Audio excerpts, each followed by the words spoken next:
안녕하십니까. 매일 눈으로 세상 흐름을 읽어드리는 와이타임스 정세 분석의 주북일입니다. 이란과 이스라엘이 또다시 날카롭게 충돌하고 있습니다. 언제 무슨 일이 터져도 전혀 이상하지 않을 정도의 일촉즉발 분위기입니다. 그것도 하나의 이슈가 아니고 동시다발적으로 터져나오고 있어서 귀추가 주목되고 있습니다. 우선 이란이 지하 핵시설에서 우라늄을 농축한 사실이 드러나면서 이스라엘의 신경을 곤두서게 만들었습니다. 지난 11일 유엔 산하의 감시기구죠. 국제온자력기구, 그 IAEA라고 그러지 않습니까? 이 IAEA가 무슨 발표를 했냐면 이란이 이스파한주의 나탄스의 지하 공장에서 IR4로 이름 붙여진 신형 원심 분리기를 통해서 우라늄 농축 작업을 실시하고 있다 그랬습니다. 그러면서 이건 이란 핵 협상의 심각한 위반 사항이라고 지적을 했습니다. 이란은 원래 이란 핵 합의, 이걸 포괄적 공동 행동 계획이라고 그러는데요. 이란 핵 합의 당시에 우라늄을 3.67% 농도까지 산업용으로 농축할 수 있는 IR1형까지 허용을 받았습니다. 그런데 지금은 이것보다도 농축 속도가 훨씬 빠른 원심 분리기인데 IR2M을 도입해가지고 운영하고 있다. 이런 사실을 IAEA가 밝힌 겁니다. 여기에 이보다 더 속도가 빠른 IR4까지 설치 및 운용에 들어갔다는 사실도 밝혀졌습니다. IAEA는 또 지난 15일자 보고서를 통해서 이란이 이미 지하시설에 설치를 완료한 IR4 원심 분리기 174기로 천연 6불화우라늄, 이걸 UF6라고 그러는데 이 6불화우라늄을 농축 중이라고 그러면서 이 IR4 원심 분리기의 추가 설치도 시도 중이라고 밝혀서 충격을 줬습니다. 또 이란은 별도의 시설에서 우라늄을 순도 20% 수준으로 농축 중이라는 말도 했습니다. 이란의 이런 행동은 우선 이란이 미국 같은 이런 서방 국가들을 압박하기 위해서 이 추가 협상 카드를 내민 것으로 풀이를 하고 있습니다. 현재 이란 핵 합의 협상은 좀처럼 진전되지 않고 있습니다. 이 조 바이든 행정부는 핵 합의에 복귀하겠다 그러면서도 이란이 핵 합의 의무를 모두 준수해야지 복귀할 수 있다는 입장이고요. 이란은 미국이 먼저 핵 합의대로 트럼프 정부가 복원했던 대이란 경제 제재를 풀어야지 핵 합의를 준수하겠다 그러면서 줄다리기를 이어가고 있는 겁니다. 여기에 대해서 이마누엘 마크롱 프랑스 대통령은 18일 이란이 핵 합의를 계속 위반하고 있다 그러면서 우리가 기대하는 제스처를 취하고 책임감 있게 행동해야 된다라고 촉구를 했습니다. 마크롱 대통령은 이날 엘리제궁에서 이란과 오랜 적대 관계에 있는 이스라엘의 레우벤 리블레인 대통령과 함께 개최한 기자회견에서 그렇게 말한 겁니다. 그러면서 이란은 핵 합의 위반 누적으로 이미 심각한 핵 상황을 악화하는 일을 중단하라 그렇게 말도 했습니다. 그러면서 프랑스는 이 위기를 타개할 해결책을 찾기 위해서 믿을 만한 절차를 제기하려고 모든 것을 동원하고 있다 그러면서 이란의 핵 프로그램은 다시 통제와 감독을 받아야 되고 동시에 탄도미사일 활동에 대한 통제도 통합해야 된다라고 덧붙였습니다. 이런 마크롱 대통령의 발언에 대해서 모하마드 자바드 자리프 이란 외무장관이 19일 핵 합의와 관련해 가지고 책임감 있게 행동해야 될 국가는 이란이 아니고 미국과 유럽이라고 반박을 했습니다. 이런 핵 합의 공방에 대해서 가장 신경을 쓰는 나라가 어디겠습니까? 이스라엘이죠. 이스라엘은 정보망을 총동원해서 이란의 핵시설들을 감시하고 있는 것으로 알려졌습니다. 언제든지 이란이 핵시설 관련 레드라인을 넘으면 폭격도 불사하겠다는 것이 이스라엘의 방침입니다. 그런데 이런 상황에서 이란이 이스라엘의 공격 명분을 제공하고 있다는 셈이어서 그 대응이 이제 주목되고 있는 겁니다. 자, 이렇게 이란의 핵시설과 관련해 가지고 긴장이 고조되는 시점에서 지난 12일에는 이란 선적의 사우르 코르드호가 지중해 해상에서 항해 중에 폭발성 소형 화학이 공격을 받아가지고 그 배후가 누구인지에 대해서 관심이 집중되고 있습니다. 이 해운의 업체 측은 이번 테러 행위가 해인적 행위고 상업 선박 보안에 관한 국제법에도 어긋난다 그러면서 관련 국제기관을 통해 가해 주체를 확인하는 법적 조치를 취할 것이라고 밝혔습니다. 폭발로 인한 선박 피해 규모는 크지 않고 인명 피해도 없습니다만은 이란 선적의 선박이 피해를 입었고 유치상으로도 보면 이 이스라엘의 소행일 것이다. 이렇게 이란은 추정하고 있습니다. 그래서 파문이 점점 커져가고 있는 겁니다. 특히 이번 이란 컨테이너선의 폭발은 지난달 25일에, 2월 25일에 오만 인근의 걸프 해역에서 싱가포르로 향하던 이스라엘의 회사 소유인데요. 자동차 운반선인 MV 헬리오스 레이호에서 원인을 알 수 없는 폭발이 일어난 직후에 벌어졌다는 점에서 주목을 끕니다. 당시 베냐민 네타냐후 이스라엘 총리는 명백한 이란의 소행이라고 주장을 한 바 있습니다. 그런데 바로 그 사건이 일어난 지 약 2주 만에 이번 사건이 발생했다는 점에서 아마도 이스라엘이 배우지 않겠나 이렇게 추정을 하는 분위기입니다. 이와 관련해 가지고 이 월스트리트 저널 그리고 영국의 더 타임스는 12일 이런 보도를 했습니다. 이스라엘 정보 당국과 특수부대가 시리아행 이란 선박을 공격했을 가능성이 있다. 이런 보도를 한 겁니다. 미국 관리들은 이들 공격에 이란이 중동 지역에서 무기를 포함한 화물을 배로 실어 나가는 것을 막기 위해서 그런 작전을 벌인 것이 아닌가 그런 의도가 있다라고 분석했다는 겁니다. 이 미국과 국제사회의 경제 제재 속에 이란은 시리아하고 원유 거래를 은밀하게 계속하고 있는데요. 이란 혁명수비대가 관리하는 이들 유조선은 수억 달러어치의 원유를 실어 나르고 있습니다. 이란의 이런 은밀한 원유 거래를 가장 경계한 국가가 바로 이스라엘이죠. 월스트리트 저널은 한 해운 전문가의 발언을 인용해가지고 이스라엘이 2019년 말부터 홍해나 지중해 공해상에서 최소 12척의 이란 선박을 규례 등을 이용해서 타격했다라고 전했습니다. 더 타임스는 이스라엘의 정보기관 모사드와 군 정보 당국이 공동으로 이 시리아행 이란 선박을 식별 및 추적했을 가능성이 크다. 그러면서 해군 특수부대가 작전을 수행하지 않았겠느냐 그렇게 추정을 했습니다. 자, 이런 사건에서 또 다른 상황이 발생했는데요. 지난 1월 29일 인도 뉴델리에 있는 이스라엘 대사관에 폭탄물이 터졌는데 이 폭발 배후를 두고 이란과 이스라엘이 공방을 벌이고 있습니다.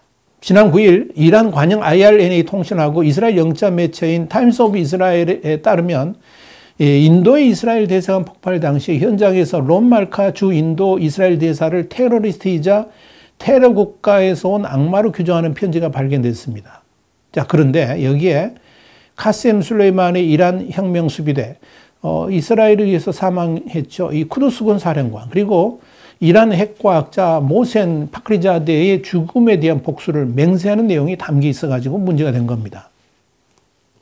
이스라엘이 이걸 근거로 해가지고 인도의 이스라엘 폭발물 사건 배후에 이란이 용의자의 선택지에 있다라고 밝혔습니다.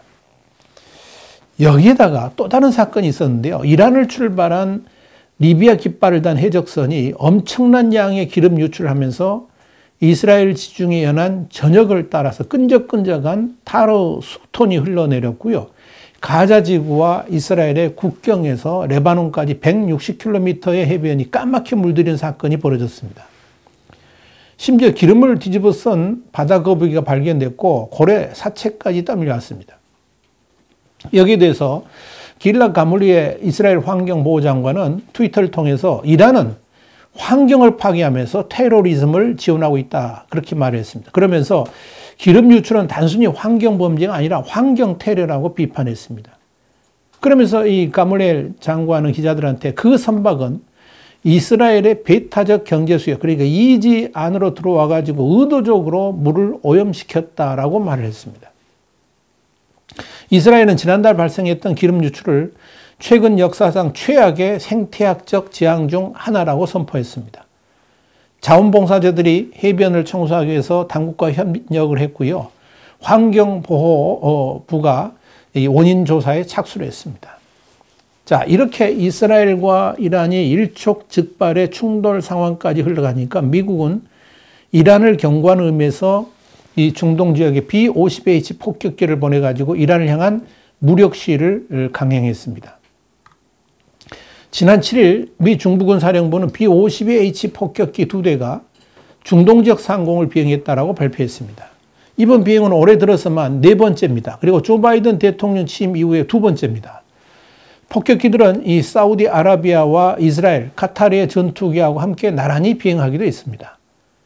미국은 특히 이 중동과 러시아 지역을 겨냥해가지고 미 공군의 비온 폭격기들이 처음으로 노르웨이에 배치됐는데요. 앞으로 수준 후에 올란드 비행장을 기점으로 해가지고 작전을 시작할 것이라고 영국의 BBC가 보도를 했습니다. 이 방송은 미국이 북극 가까이 폭격기를 배치하는 것은 유럽의 우방국들을 방어하겠다는 의지를 러시아에게 보여주기 위한 것이라고 전했습니다. 상황이 이렇다 보니까 충돌은 불가피한 것 같습니다. 그러니까 이스라엘과 이란이 충돌 직전이라고 말하는 것은 그만큼 이스라엘의 분노가 하늘을 찌를 듯 높기 때문입니다.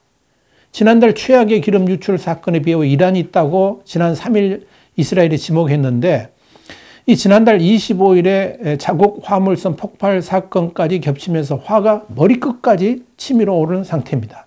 여기에 미국과 이란의 갈등도 날로 확산되고 있습니다. 지난달 15일 이라크 북부에 있는 미군 기지가 공격을 당하니까 이 바이든 대통령이 배후로 사실상 이란을 지목했죠. 그리고 대통령 취임 이후에 첫 번째 군사행동으로 시리아에 있는 친이란 민병대 시설을 공격했습니다. 이후에 지난 3일에는 이라크 서부 미군 주둔기지가 또다시 로켓 공격을 받았습니다. 여기에 대해서 바이든 대통령은 즉각적으로 책임 규명에 나서겠다고 밝혔습니다. 그런데 말입니다. 사실 이 중동 문제는 역대 미국 대통령이 있어서 늪이나 다름없었습니다. 그래서 바이든 대통령도 이 중동 지역에 대한 관여의 한계를 어떻게 할 것인가를 가늠하고 있었다고 볼 수 있을 겁니다. 특히 이 바이든 대통령은 지난 2015년 이란과의 핵 합의 당시에 부통령을 지냈기 때문에 누구보다도 이란을 잘 파악하고 있습니다. 그래서 이란과 핵 합의 복원에 나서겠다고 했는데 문제는 이란이 미국 측의 제안을 오히려 뭉개면서 대들고 있다는 점입니다.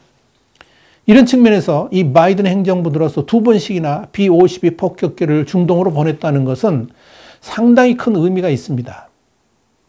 이건 이스라엘과 약간의 거리 두기를 하던 바이든 정부의 정책이 변화될 수도 있다는 것을 시사하기 때문에 그렇습니다. 다시 말씀드리면 미국이 이스라엘과의 밀착 강도가 트럼프 정부 때보다 더 약해지고 있다고 판단하는 상황에서 이스라엘이 미국의 대이란 정책과 별개로 전략을 수행할 경우 미국이 심각한 타격을 받을 수도 있습니다.